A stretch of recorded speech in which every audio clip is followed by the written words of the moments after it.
Estamos de volta. Após a aprovação ontem no Senado, foi promulgada hoje pela Câmara dos Deputados a proposta de emenda à Constituição que institui o piso nacional da enfermagem.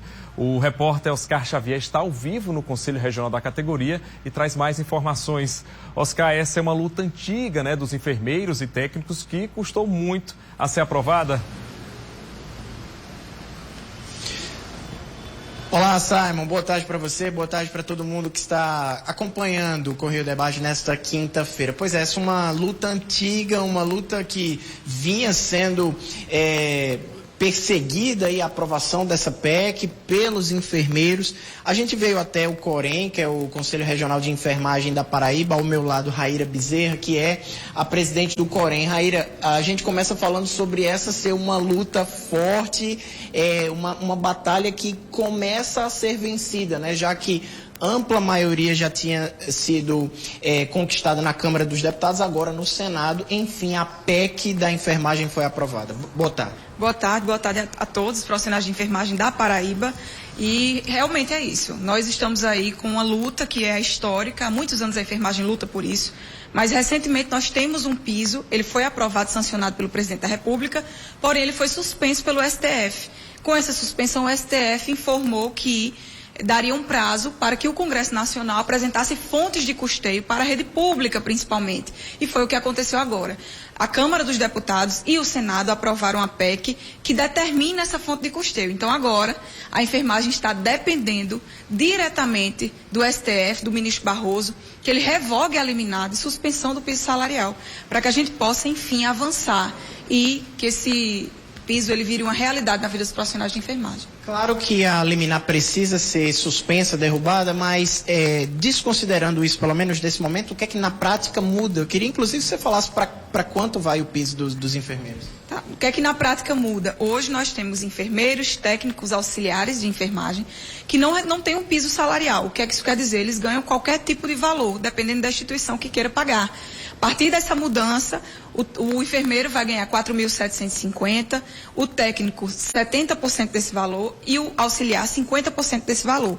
É um valor que ainda não é o suficiente, não seria o merecido para essa categoria que tanto trabalha em prol da sociedade, mas é um primeiro passo, é um caminho para a dignidade, O profissional de enfermagem ele vai ter um pouco mais de dignidade para cuidar melhor da própria população.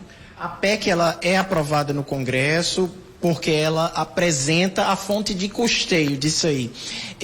Mas isso diz respeito ao servidor público. E a iniciativa privada, como é que fica? Vai ter que se adequar ao piso? Isso. Quando os efeitos da lei retornarem, quando o ministro do STF retornar os efeitos da nossa lei do piso salarial, a rede privada terá que se adequar, ela não estará isenta.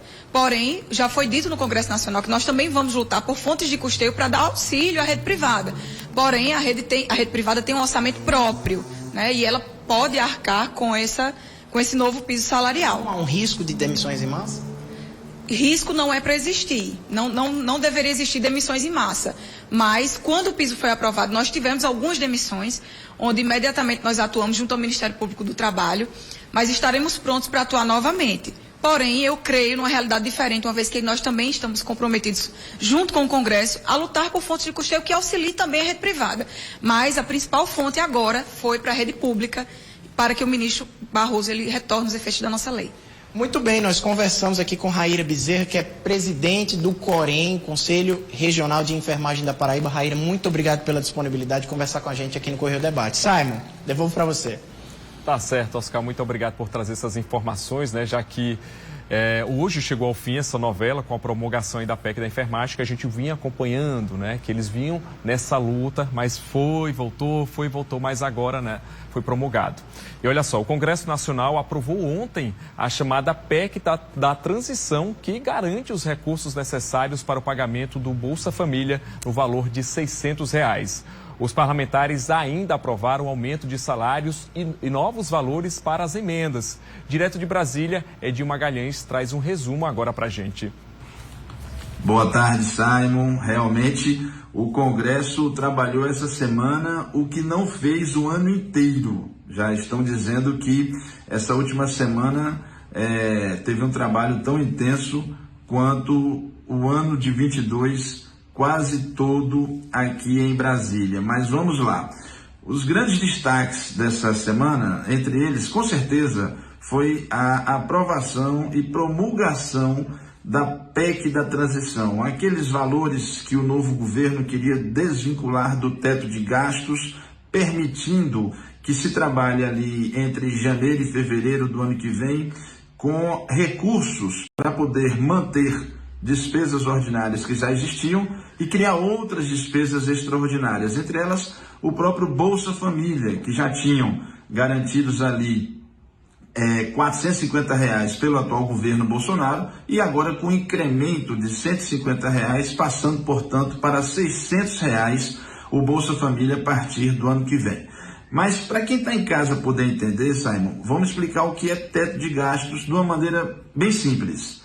É uma regra de ouro aprovada em 2017 pelo governo federal com o Congresso Nacional que não permite que as despesas da União sejam maiores que a do exercício anterior, se não apenas corrigindo a defasagem da inflação. Para fazer jus a essas despesas extraordinárias que o novo governo eleito se comprometeu em campanha e para não parar os investimentos no ano que vem, então foi preciso fazer uma emenda constitucional para se permitir esse furo no teto de gastos, para que eles não fiquem nessa regra de ouro, podendo então aprovar aí 145 bilhões de reais fora desse teto. E o que compõe esses 145 bilhões, Simon? São 70 bilhões para o Bolsa Família, como a gente falou, complementando os R$150 para que se tenha o Auxílio Brasil, Bolsa Família a R$600 a partir de janeiro, e 75 bilhões de reais, eles são pulverizados em Programa da Farmácia Popular, em torno de 16 bilhões de reais, o novo salário mínimo de R$1.320, que vai aí absorver cerca de 7 bilhões de reais, emendas dos parlamentares, e já a gente vai falar sobre isso, de 20 bilhões de reais, arredondando, novos investimentos extraordinários na faixa ali de seus 20 a 23 bilhões de reais, e ainda teve espaço, Simon, para um aumento salarial das autoridades. Sim, do presidente, do vice-presidente, dos deputados, senadores e ministros do Supremo Tribunal Federal, que passaram dos atuais R$39 mil para R$46 mil. Além, não acabou, além do aumento dos servidores do Tribunal de Contas da União, TCU, Defensoria Pública da União, DPU, Ministério Público da União, MPU, e do Judiciário, todos ali na faixa de 20%, só que escalonados, 6% ao ano, de 23 até o ano de 25, Simon. E o orçamento secreto, como é que ficou? Muito bem. O Supremo decidiu que era ilegal e inconstitucional ter 19 bilhões de reais na mão do relator geral do orçamento. Mas Suas Excelências os deputados e senadores reunidos no Congresso Nacional decidiram reaproveitar esse valor de outra maneira, aumentando o valor das emendas individuais de cada deputado e de cada senador, passando aí para mais que o dobro, Simon, das emendas dos dos atuais 16 milhões para 32 milhões e dos senadores de 16 milhões para quase 60, 4 vezes mais aí o valor para as emendas individuais dos senadores da República. E para quem está em casa poder entender, o que seriam essas emendas individuais? Não são recursos para eles utilizarem com eles ou da maneira que eles queiram, não.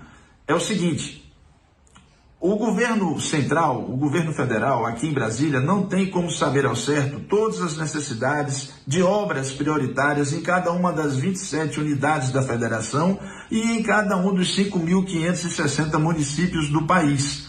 E eles se utilizam dos representantes populares, dos representantes do povo, deputados e senadores, para que eles possam indicar, mostrar ao governo federal quais são essas obras prioritárias e maiores necessidades desses municípios e dos seus estados. Daí são chamadas emendas individuais ao orçamento da União, onde deputados e senadores até então podiam anotar, escrever, sugerir ao governo aonde ele deveria aplicar recursos na ordem de até 16 milhões de reais que cada deputado e cada senador poderiam fazer para o governo federal. Agora, esses novos valores, 32 milhões para deputados e 59 milhões para senadores. Esse valor total, ampliando as emendas individuais, Simon, já somam metade do que o orçamento secreto iria absorver, os tais 19 bilhões. E os outros 9 bilhões, Edinho,